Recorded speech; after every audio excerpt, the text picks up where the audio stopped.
Hey, it's Kent here from Apprentice Recruit, and today we're talking interviews.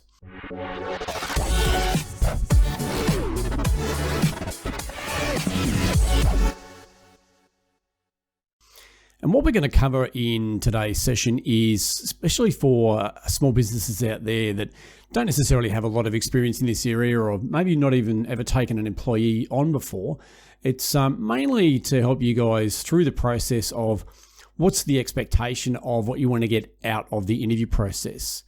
So I suppose we'll start with the whole process, or the whole idea of having an interview in the first place is purely to get a conversation going and for you to explore a little bit more about somebody's background, about what their experience is, and find out a bit about their personality to find out whether you would feel they're going to fit in with your company. So as I say, it's purely a conversation starter.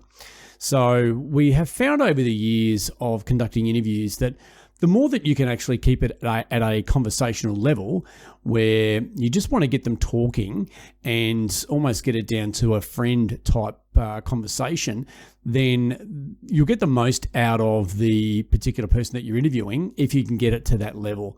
So the more that they feel like they're in an interview scenario and just have a whole series of questions that are fired at them, then the less they're going to be relaxed and the less you're going to see the real them. It can be a bit of a skill or a bit of an art in being able to get it to that particular level, but the more you do it, obviously, the better you get at it. But at least, hopefully, this might give you a bit of a guide in that process and some of the things to ask and certain things that will at least get the particular person talking. So one of the biggest things that's probably overlooked in the interview process is what happens before the interview.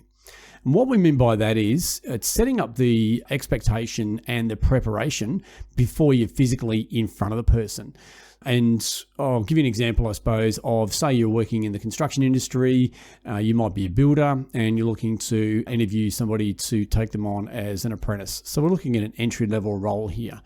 The whole purpose, again, is to let them know where they're going to need to see or meet you, what they need to bring with them, and I suppose a bit of an expectation around how long that interview process may take. And I know that when we contact candidates ourselves, as soon as I introduce myself and let them know that it's in reference to a position that they've applied for, I will let them know that we're going to need around 20 minutes to half an hour of their time to go through the process of our basic screening interviews. That way, if I find they're in a situation where they aren't in a position where they can dedicate that 20 to 30 minutes at that particular point in time, then I will generally negotiate another time that we will then call them back when they can then focus on the interview process. Again, putting out that expectation about how long the process may take will assist you in making sure that the person, when they're in front of you, can dedicate the amount of time needed for you to find out more about their particular circumstances and about their background. Even simple things like where you're going to meet them. So again, if you're going to meet them on site, where that site's going to be. And if they don't have full access to that site, at least a contact phone number that they can get you on. So they can call you or text you once they actually reach the site and be able to find where you are, or for you at least to come out and meet them at the front of the site or just off site. Or the other alternative is with some of our clients, what they'll tend to do is tee up an interview with them at a local cafe or somewhere close by. Therefore, you also have the ability of being able to focus on that full interview process and give it its full benefit. But it's really putting that expectation out there of how long that's going to be and how they can find you once they get there. So the next part of the process is even just simply the introduction, because some people are like, well, how do I start? And it's no different to any other conversation that you have with anybody, especially if you're going to be on site. Normally it's shake hands, look them in the eye, maybe ask them, did you have any problems in finding us today? You can start by going through some of the basics about them themselves. And some of the things that we like to cover off, especially in the apprenticeship space, is just to confirm how old they are, where they live, whether they maybe still live with family or whether they're actually out on their own. And that can be a little bit more relevant towards whether they can actually survive on an apprentice's wage. And also, whether they're still living at home with mum and dad, maybe even what the circumstances are there, what do mum and dad do, just to find out, again, a little bit about their family background. And then also what their license and transport situation is. Do they have a driver's license? Is it a manual license or an auto license? Because we are finding that there are a lot more juniors, especially out there these days, where they've now got an auto license, not a manual. You need to know that, especially if they're going to jump into the company ute or the company vehicle to go off and get some parts or some supplies. And a very simple question that you need to ask them up front about what their license situation is. I also like to go into a little bit about their schooling. When did they finish school? Was it year 10, 11 or 12? And just a bit of a guide as to what their results were like when they were at school, and whether they be in things like maths and English or in the manual arts side of things, just to get a bit of an indication as to where their education level sort of sits. Were they an A, B student? Were they a C student? Were they average, above average? Did they, drop out before they even completed year 10? Those sorts of things can be quite relevant, especially depending on the industry that they're applying for the position in. Once we've gone through that, we then start to look at their employment history, where their background has been as far as their work is concerned. Now, obviously, we're interviewing a lot of candidates that are in the junior category. Therefore, they may not have a very full resume. It could be quite limited as far as what their experience is. It doesn't really matter what the experience is. We'd like to at least delve into what's their background. And if they don't necessarily have a lot on their resume as far as work experience, we might even be looking at, okay, well, what sort of maybe sports did you play while you were at school? What sort of participation did you have? Were you house captain? And just trying to find some common links there, I suppose, with what they would be doing on the job. So working in a team environment, relating that back to sport, especially if you've got somebody who's only 15, 16 years old and they're literally straight out of school. Once we start getting into those that are around the 17, 18, 19-year-old mark, well, it's probably a little bit different. You would expect that by that stage, they've been out of school for a couple of years. So therefore, they're going to have a bit more on their resume and a bit more meat to get into as far as asking them some more specific questions. Start to look at, things that we like to check off anyway are things like, who was their last employer? How long did they work there for? Whether it be a year, 2 years, 3 months, get some rough idea on some dates. And also what they were doing while they were there. Were they working in a team environment? Were they working literally with just their boss? So their boss was pretty much their team, how they sort of dealt with that situation. And also ask them, what was a day in the life of what it looked like while you were working for that particular organization? And literally get them to step you through from when they rocked up to work to when they then left at the end of the day. You can then get a bit of an idea, I suppose, on some of the duties and what their day looked like. Once we've established what they've been doing with their most recent employer, we can then start delving into a little bit more about their background, if you can look back further over their employment history. And again, some of it may not be particularly relevant, especially if they're moving into the trade space, but even things like, if they worked at McDonald's or any of the fast food giants, just a bit more about their experience, and especially based around the team aspect of what they were doing there, because most of the time when they're moving into even your environment, there's got to be some sort of a team that they're going to be working with. We can even ask them what it was that they enjoyed about the job that they were doing and the environment that they were working in. What were their likes? What were their dislikes? And what was it that they enjoyed the most of what they were doing? And maybe also what it was that they learnt the most in their last job, because that can be, again, quite relevant. And it's more, again, just to get them thinking. It doesn't really matter what the answer is. It's more about how they answer the question and whether they actually put much thought into what it is that they're saying.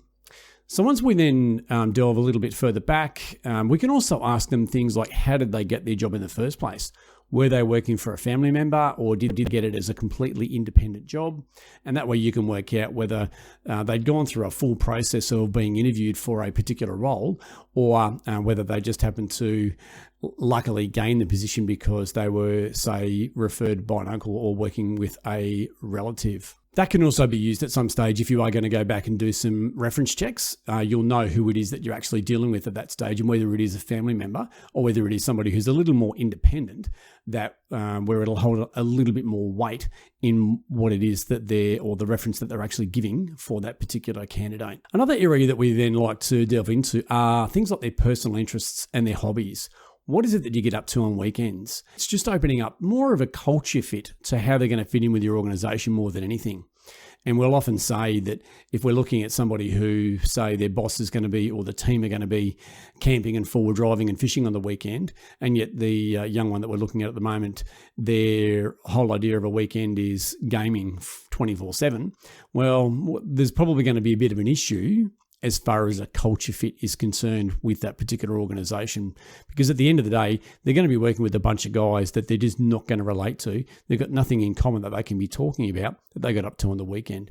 We often make a bit of a joke as well, and we'll say, so what sort of beer do you drink? If you're a VB drinker or a Foster's drinker? And I'll often say, well, if you're a Foster's drinker, no one should give you a job anyway. Apologies to anybody out there who drinks Foster's. And also sometimes make a bit of a joke even when we find out what sort of car they drive and say, oh, it's a Ford Ranger. Sorry, mate, if you had told us that in the first place, this would be quite a short interview. And again, we play around with it a little bit, but again, it's just mainly to get that down to a conversation level once again. But the hobbies and interests, it is quite important as far as that culture fit is concerned. The more that you can find out about them and what makes them tick, then the more that you can find out whether you feel as though they're going to fit in with the team. Another thing that we ask are things like what motivates them, what makes them get out of bed every day. And some of them it's money. Some of them it's because they feel like they've got a purpose. Others it's just, well, I've just got to get out of bed. So there is no motivation there. And what that does do is that opens up the door of, well, what is it that motivates them and how motivated are they to get on with things in life and how ambitious are they? It doesn't seem like it's a question, or it can be quite a difficult question for a lot of people to answer. However, it gives you an indication. Motivation or the ambition is the main thing that we're looking for out of that particular question. We want to find out whether have we got a go-getter here, or have we got what we call a worker bee, or have we got somebody who's particularly lazy? And the reason that I bring up the term the worker bee is that a lot of organizations out there, yes, they want some high achievers and they want people who want to excel and do really well in their job. And there's others where they just want to go to work and do their job and then go home and then not have to really think about it. And every company needs both. You can't always have your team stacked with high achievers, because in some instances, if that's the case, then you might lose them quite soon after they've finished their particular trade, because they're then going to move on and want to do their own thing. Whereas they're the ones that are the worker bees, they're probably more likely to stick around on a longer term basis. And they may not necessarily set the world on fire, but they can bring something different to the table as far as that stability and that consistency in what it is that they're doing. Another question that we tend to ask as well is, what do you think your old boss would say about you? And this will often stump some of the applicants that we're looking at, and they'll think, well, I don't know, but hopefully they'll say something nice about me, but I'm really not too sure. That's a fairly common answer. I'll often say, well, can you give me an idea on what words or what phrases they would use to describe you? And again, they'll then start thinking a little bit more about the relationship that they did have with their boss, and you'll soon work out whether they got on well or didn't get on particularly well with their old boss, and whether there was any potential conflict there. If there was some conflict there, I suppose that opens up another series of questions about why was there conflict there? Why was it that they didn't particularly get on? And sometimes it's purely because they feel like they weren't being trained, or they just weren't being treated right. It's worthwhile in exploring that to find out, again, what their relationship was like. Another question that we ask each time we go through our interviews is, why did they leave a particular job? What was their reason? Were they let go? Or did they decide to resign, and did they decide to move on? Again, that's to find out what the status of the relationship was when they left, and whether they left on good terms or bad terms, which again can then lead to, are they going to get a good referee or a bad referee when it comes to giving their references a call, if you so choose to go down that track. Quite an important question to find out what the reason was. And sometimes it's purely because their boss lost business, and so therefore they could no longer sustain them as an employee anymore. But again, it's worthwhile trying to find out what the circumstances were in each of those different positions, especially if you've got somebody where they're in some roles on quite short-term basis. And that's something that we look out for because, as I put it, when we put somebody forward, we don't necessarily want our client to be the next scientific experiment as far as, well, I've always wanted to be a roofer and I thought I'd give it a go, and then find that by lunchtime on day one, they're gone because they had no real idea on what it is that they were getting into. That also leads into another question that we will ask them is, why have they chosen this particular industry? rather than just a job. And I know that we get a number of people who apply for the positions that we have, and they apply for multiple jobs through our agency. It's not just one job. A question which is, I suppose, a lot more depth than some others is constantly asking why. Okay, so you want to be an apprentice carpenter, but why do you want to be an apprentice carpenter? And they'll say, oh, because I like working outdoors and I like working with my hands. Yep, I understand that. But you could choose a myriad of other trades where you could be doing the same thing. So why is it specifically carpentry that you're looking at? And then they're like, well, I enjoy working with wood. Okay, cool. Well, there's, again, other trades. There's shop fitting, there's cabinet making. There's a range of other trades, but why carpentry? Now, some of them will have a straight up answer because they know. And it could be that they've come from a family of tradies. And it could be a father or an uncle or a grandfather or somebody that's worked in the trades before. So therefore, that's what's given them the direction to go that way. And at least with those that have a clear idea, then they've got a bit more of an idea on what it is that they're looking at as far as what the career is going to look like. So at least they're a little bit more educated and have probably spent some time in the industry already with the actual family member. They're generally a better one, I suppose, to be going with because, again, they've got some sort of an indication about the industry. If they're applying for a particular trade, another one that we look into are what tools do they currently have and any licenses or certificates that they need to be performing on the job. And we, again, get them to go into as much detail as they can because some of them will say, I've got a nail bag. Okay, so what is in your nail bag? It's not just a nail bag. Again, just get them talking about what it is that they have in the way of tools. Now, in most of these positions, they're not going to expect to have too much, but at least they've got some of the basics. Then it shows that they're also keen and interested in that particular industry. And it shows that they're ready to go and they're ready to start. You might have also hit them up to find out what PPE they have. You know, do they have safety boots? Do they have high vis? Have they got a hard hat, earmuffs, eye protection, etc., depending on where they're going to be working. It gives an indication as to if they've already got those things, they're then generally more serious about applying for a position in that particular. So we get into the logistics and we can start asking them about, okay, well, you've currently got a job and what's your availability to then start? So what sort of notice period do you need to give to your current boss? Some of the red flags that we look for in this process are if they say, I can start tomorrow. And then I start to look at it and think, well, that means that if for some reason they're not particularly happy with you as an employer, then they'll drop you as quick as they're about to drop their current employer. Generally, from my point of view, it's not a great answer when they say, I can start tomorrow.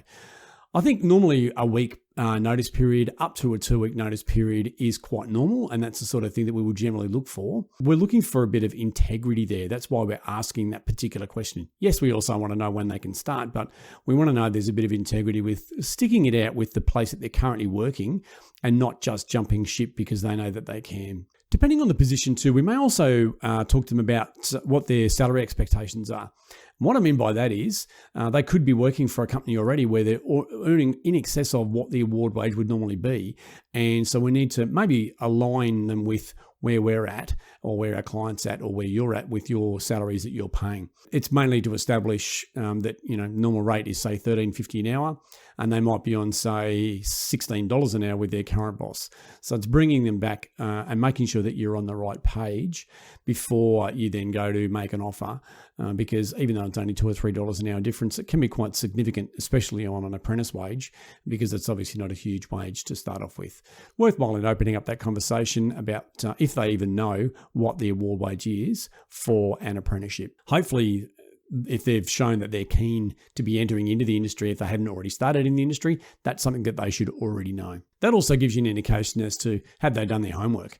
Or again, is it they're just throwing their hat in the ring for another job? Once you've then concluded the interview, you can then ask them, do they have any questions themselves? And 9 times out of 10, they did before they got to the interview process. And then when they're standing in front of you, those questions seem to evaporate. They'll generally forget what they are. That's what we'll generally say to those that we're sending through to interviews is make sure you write those questions down because I'll guarantee you that by the time you're standing in front of an employer and you're pretty nervous, you're going to forget what they are. But at least as an employer, you can give them the option and just say, look, do you have any questions? See if they put any thought into the whole process or whether they just say, no, I've got no questions at all. Once you've then signed off, you can then let them know what the process is from here. It could be a case of, look, we'll contact you within the next 24 to 48 hours to let you know how it's gone.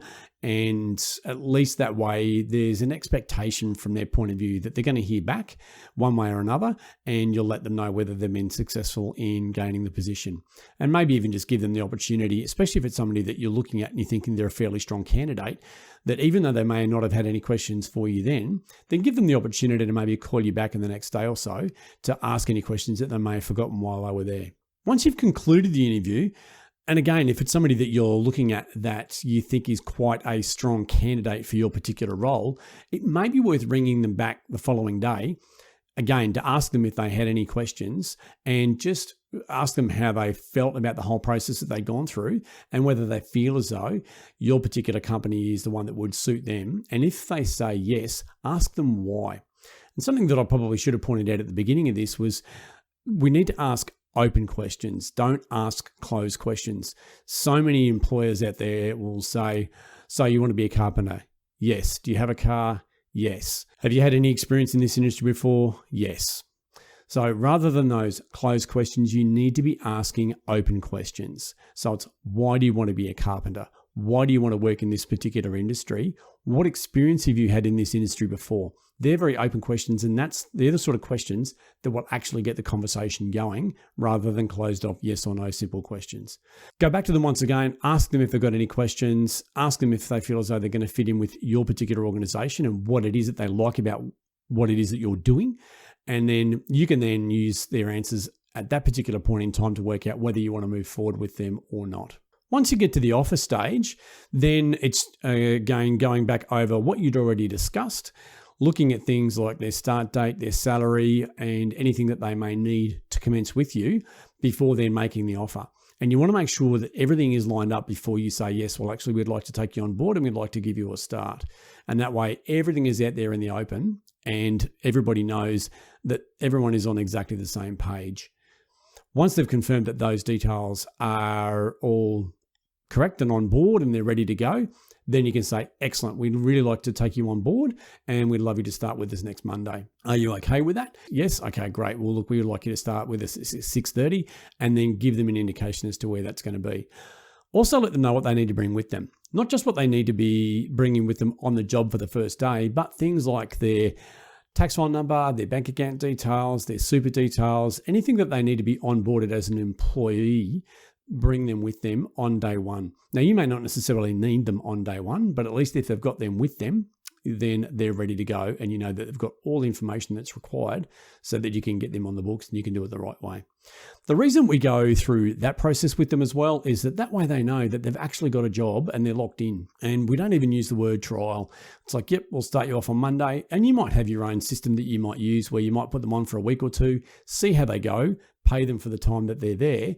And then once you know that everything's okay over that first or second week, then you can go through the process of getting them signed into their apprenticeship and you can get the appropriate paperwork done. So that way you're covered even as far as wages are concerned. Because there are some companies out there that say, yeah, look, we'll put you on trial for a week or two or even 3 months. Put them on essentially on a casual basis, but they tell them that they're in an apprenticeship, pay them an apprentice wage, and then find that 2 months down the track, things aren't working out. They let them go. And then all of a sudden they're getting a phone call from Fair Work Office to say, well, actually you paid them an apprentice wage. No one ever signed into their apprenticeship. You need to back pay them. And they've got every right to then go to Fair Work and seek out that extra money that they should have been paid because there was no contract actually signed. That's why we recommend get that contract done within the first week to 2 weeks. You know that way that everything's locked in. If it doesn't work out, you can go through and you can cancel the contracts anyway. And you've got a 3-month probation as far as their contract is concerned. It's mainly covering yourself though so that you know that they can't come back at you mainly around those wages. We'll also continue this series and we'll also provide some further information about their contracts, letters of offer, and even things along the lines of some very informal contracts that we've also got that you can be putting in front of your apprentice on the first day that they start as part of the induction. And that way it's a document that you can also go back to keep them on track, but that'll be in a later session. We hope that you like this, and if you do, please share, and also subscribe to our channels. So that way, when we have future updates about what's going on in industry, then you'll be able to tap into any of the information that we provide. So anyway, I hope you enjoyed this, and it's Kent once again from Apprentice Recruit. Thanks.